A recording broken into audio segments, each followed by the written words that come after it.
And so that anti-racist audit was an opportunity for us to bring in a consultant. Mid-Atlantic company came in, and they were able to do that audit because we wanted to be able to have an outside perspective, non-biased, to come in and say, you know, these are systems that you want to look at in these areas that may be lending you an opportunity or maybe hindering an opportunity that you want to accomplish. And so that audit, which we just revealed the findings to our Board of Education mid-October, we're able to highlight some of those areas for us. And so this allows us an opportunity to get a jump start on things before they become even more expansive issues.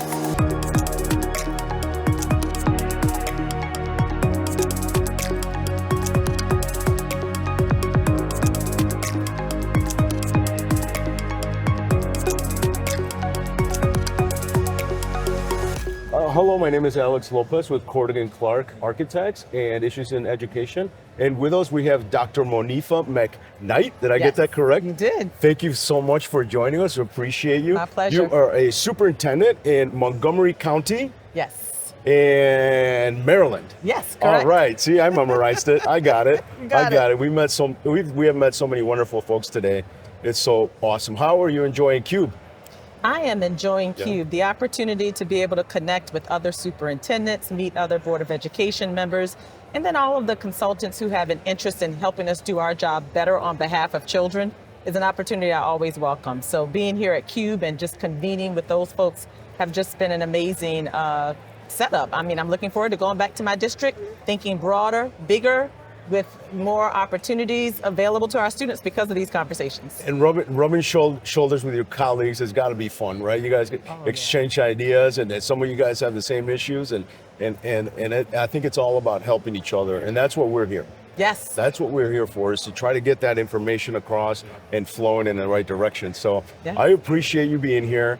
I know we talked off camera a little bit about some of the systems that you've put together. I know there's some anti-racism initiatives that you've started. Can you tell me a little bit about how that worked and what you set up when you first got there? Absolutely. Some of the work that I'm very proud of that we're doing in Montgomery County Public Schools.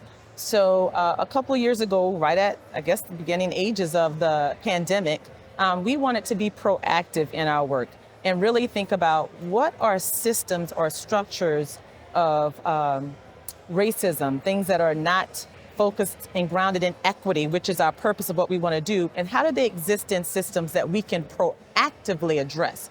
Not just address when a problem comes up and it's on fire, but to be able to step back and look at processes that could possibly appear to be working, but only be working for some. And so that anti-racist audit was an opportunity for us to bring in a consultant. Mid-Atlantic company came in, and they were able to do that audit because we wanted to be able to have an outside perspective, non-biased, to come in and say, you know, these are systems that you want to look at in these areas that may be lending you an opportunity or maybe hindering an opportunity that you want to accomplish. And so that audit, which we just revealed the findings to our Board of Education mid-October, we're able to highlight some of those areas for us. And so this allows us an opportunity to get a jump start on things before they become even more expansive issues. It is so refreshing to hear that, because you and I both know the buzzwords, right? Diversity, inclusion, equity. What does that mean? Let's unwrap it, okay? Right. It's not just skin color, right? Right. Absolutely not. I've got a daughter who's an educator. I want equal pay for equal work for her. Absolutely. And you have to understand and unwrap these things to make sure that the meaning behind the word makes some sense. Yes. And advance those ideas. So that's wonderful to hear. I know that for a fact, having dealt with school districts that are minority, mostly minority populated, it's a little bit tougher for the kids, right? And so try to compete with their peers. How do you ensure to give your kids a leg up? Oh, it's one of the things that we must always be astute to as leaders and school board members in counties that represent diversity. In Montgomery County, I say it is actually the strength of our county that we are one of the most diverse counties in the country. Amen. And to me, that should always be a leverage point that we see as a strength. And we do see that in our community. So in the school system, when I think about diversity, yes, that covers race, language, culture, religion, gender, all of those pieces. And when we think about how those things represent majority in our schools, we have to look at it as an asset. Absolutely. That's the first thing. Start with looking at it as an asset. And so you build on assets.